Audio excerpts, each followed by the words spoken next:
Her granddaughter drove out to her house the following morning. Eleanor was 95 years old by then, her hands trembling with a tremor that had worsened over the past year, her hearing mostly gone in her left ear, her steps slower than they had been even the previous spring. But when her granddaughter told her about the steeple, something shifted in her expression, something her family had not seen in years. It was not surprise. It was closer to recognition.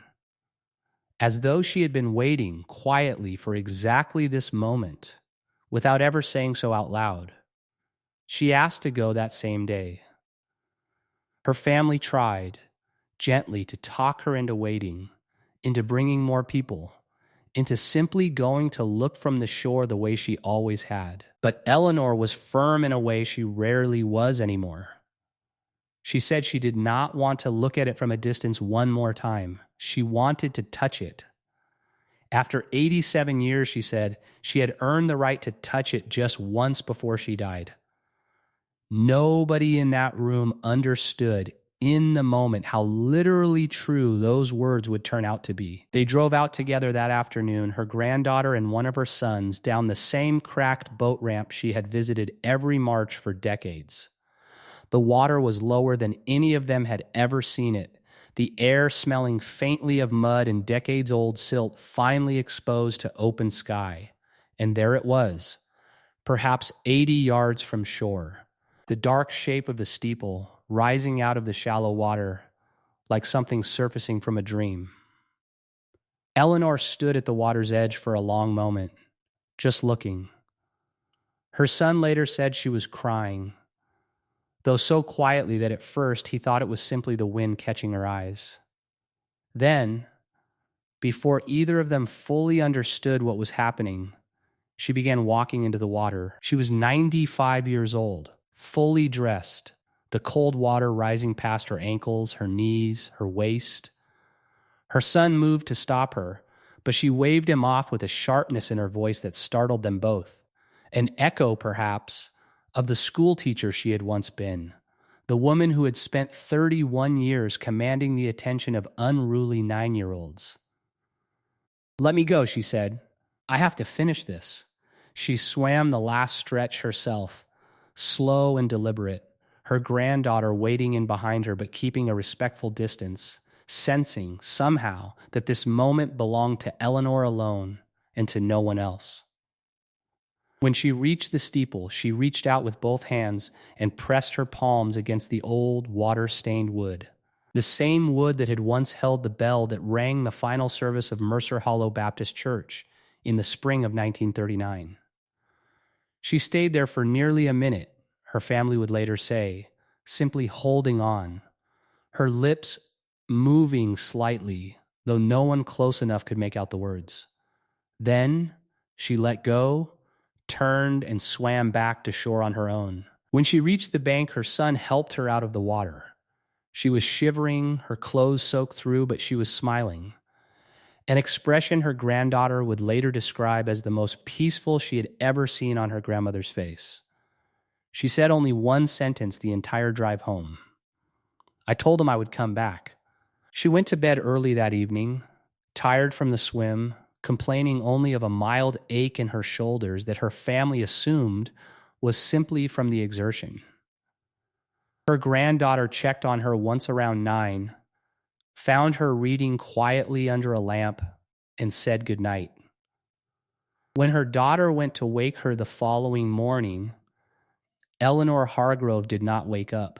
She had passed peacefully in her sleep sometime in the night, 95 years old, in the same house she had lived in for over 4 decades.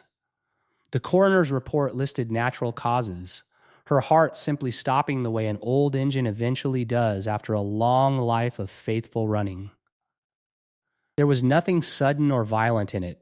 She had gone to sleep, and she had not woken, and somewhere in that quiet transition between one state and the other, the last living person who remembered the town called Mercer Hollow slipped away from the world entirely.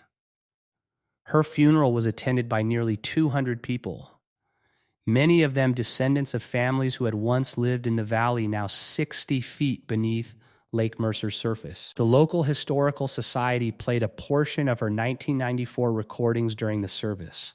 Her voice, decades younger, describing the smell of fresh bread baking in a kitchen that no longer existed, in a town that no longer existed, in a version of the world that existed now only in the testimony of a woman who had just been laid to rest. The drought broke 2 months later. Steady spring rains returned, and over the following weeks, the water level of Lake Mercer rose, inch by inch, the way it always eventually does. The steeple, which had stood exposed to open air for the first time in 19 years, slowly disappeared back beneath the surface, the same way it had in 1939, the same way it always eventually would. But this time, when it vanished, there was no one left standing on the shore who remembered what it had looked like before the water came. No one left who remembered the creak of the third pew, or the dog that slept under the general store's counter, or the sound a father makes when he reads a letter that will end everything he has ever known. There are still recordings, of course, 6 cassette tapes preserved in a climate-controlled archive, a voice describing a town that vanished long before most of the people who hear it were ever born. There are old photographs, faded and curling at the edges, kept in folders that school children occasionally flip through during history units on rural America. There is a small plaque near the boat ramp, placed by the Historical Society years ago, listing the town's name and the year of its flooding. A few sparse facts on a square of bronze that almost no one stops to read. But a plaque is not a memory. A recording is not a person standing at the water's edge, pointing at a ripple, saying, "That was the schoolhouse, right there, can you see it?" The last living thread connecting the present to that vanished valley broke the night Eleanor Hargrove closed her eyes for the final time, only hours after she had returned, one last time, to touch the place where her childhood had once stood. Today, Lake Mercer looks like any other reservoir. Boats cross its surface in the summer. Families fish along its banks. Most visitors have no idea that beneath the calm water lies an entire town, its foundations, its unmoved graves, its steeple now sealed again under 60 feet of dark, undisturbed water. The lake keeps its secrets well. It always has. And somewhere beneath that still surface, in the cold and the dark, the old church bell still hangs in its steeple, exactly where it has hung since 1939. Exactly where Eleanor Hargrove once pressed her palms against weathered wood on the final day of her long life. No one will ever hear it ring again. No one is left who remembers the sound it made. The water holds it now, the way it has always held everything Mercer Hollow once was. Quiet, patient, and utterly alone in its keeping. There is a town at the bottom of a lake that no map will ever show you. No road leads to it. No sign points the way. For 87 years it has sat in darkness, under 60 feet of still, cold water, waiting for someone to remember it out loud one more time. On a quiet Tuesday morning in October, an elderly woman climbed out of a pickup truck, walked down a cracked boat ramp, and waded into that lake without saying a word to anyone. By nightfall, she was gone. And with her went the last living memory of the town the water had swallowed.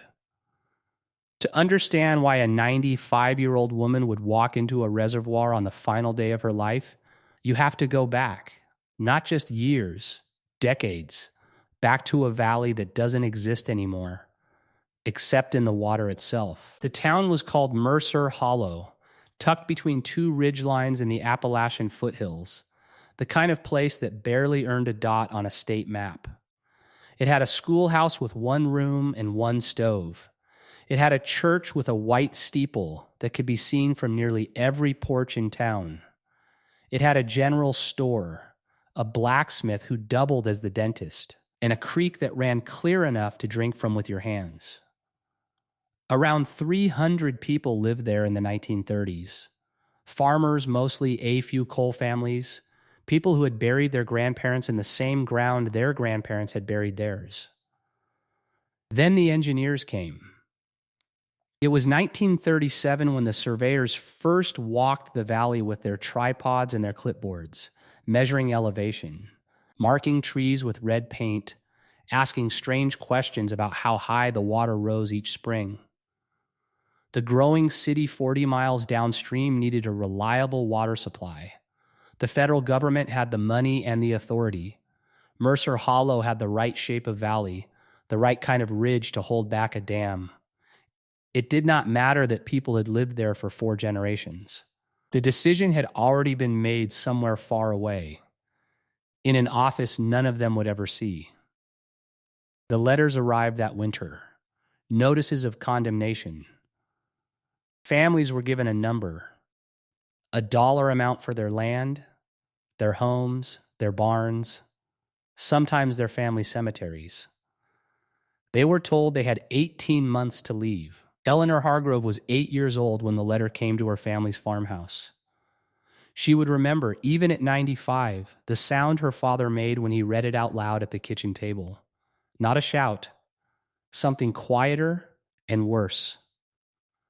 A long breath let out through his nose, like a man absorbing a blow he had been expecting, but had hoped somehow would never actually land. She remembered her mother crying without making a sound, the tears just sliding down while she kept kneading bread dough, because the bread still had to be made.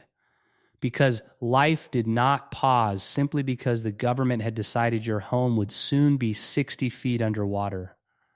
She remembered the last Sunday service at the church, when the steeple bell rang for what everyone in that pew knew, without saying it aloud, would be the final time.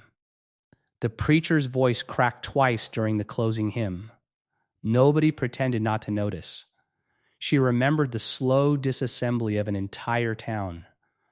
Houses were either moved, board by board, on the backs of trucks, or burned where they stood, because the engineers did not want decaying wood floating to the surface once the water came. She remembered watching her own house burn from a hillside a half-mile away, her mother gripping her hand so tightly it left marks, neither of them speaking.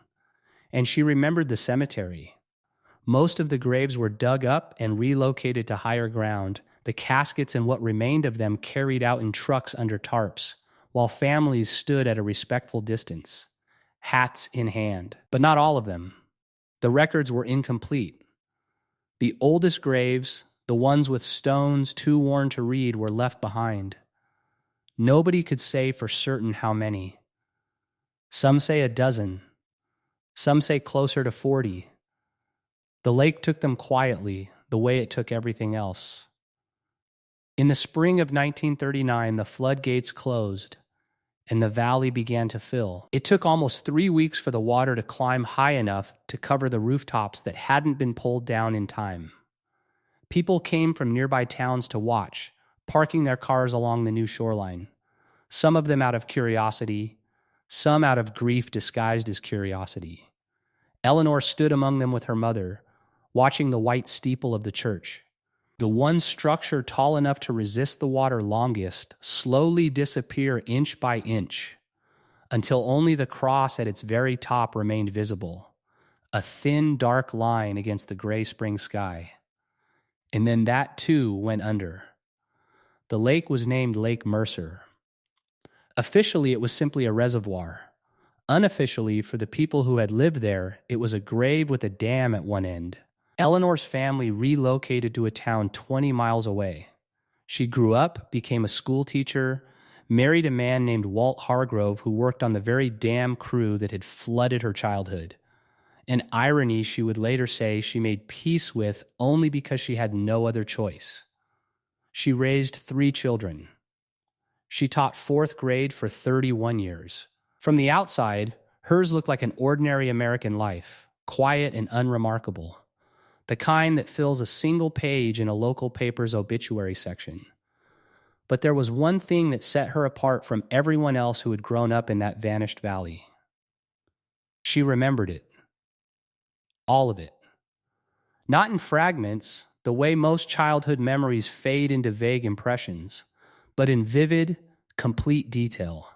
The number of steps on the schoolhouse porch, the name of the dog that slept under the general store's counter, the exact creak of the third pew from the front in the church, the one that always groaned no matter who sat in it.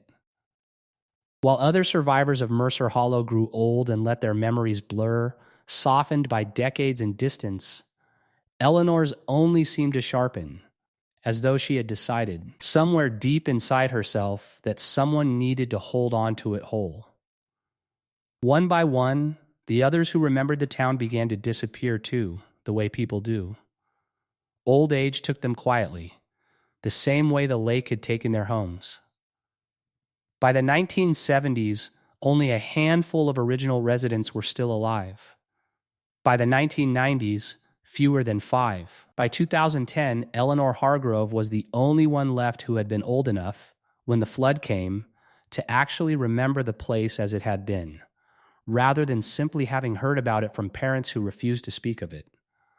A local historical society found her in 1994. A young researcher barely out of college had heard rumors of an elderly woman who could describe a vanished town with startling precision. He drove out to her house with a cassette recorder and a notepad, expecting, he later admitted, very little. He left 4 hours later having filled 6 tapes. Those recordings still exist in a county archive today. Children visiting on school field trips sometimes listen to her voice through old headphones, describing a steeple bell, a blacksmith named Pruitt, a creek cold enough to numb your feet in July. For many of those children, it is the only way they will ever hear Mercer Hollow described by someone who actually walked its dirt roads. But recordings, however detailed, are not the same as a living person. A recording cannot return to the water's edge. A recording cannot stand on the shore in the gray hush of early morning and point to a particular ripple and say, that right there was the schoolhouse. Only Eleanor could do that. And every year, on the anniversary of the flooding, she did. It became, over the decades, a quiet ritual that almost no one outside her family knew about. Late each March, she would have someone drive her out to the same spot on the reservoir's eastern shore, the spot nearest to where her childhood home had once stood. She would sit in a folding chair, sometimes for an hour, simply looking at the water. She rarely spoke during these visits. Her granddaughter, who began accompanying her in later years, said it felt less like a memorial and more like a conversation, one where only one party could be heard. There was a particular phenomenon the locals had come to know well. In years of severe drought, when the reservoir's water level dropped low enough, fragments of the old town would reemerge. A chimney top, the stone foundation of the general store, and, on the rarest occasions, just the very tip of the church steeple, breaking the surface like the back of some sleeping creature finally stirring after a long, dreamless sleep. This had happened only 3 times in 87 years, once in 1999, once in 2007, and then, after nearly 2 decades of normal rainfall. It happened again in the spring of 2026, during what meteorologists were already calling the worst drought the region had seen in a century. The water dropped lower than anyone alive had ever witnessed it. Docks that normally floated on deep water now sat stranded on cracked, sun-baked mud 50 yards from the shoreline. And there, breaking through the surface for the first time in 19 years, was the steeple. Most of it. The cross at the very top had rusted and bent at an angle, but it was unmistakably there, dark and skeletal against the pale spring sky, exactly as Eleanor had described it to that young researcher more than 30 years earlier. A local news crew filmed it. The footage circulated, as these things do, gathering comments from people who had grown up in the area and never quite believed the old stories about a drowned town were entirely true. And somewhere in the comments, someone mentioned her name. The old woman. The last one who remembers. Someone should ask her to go see it.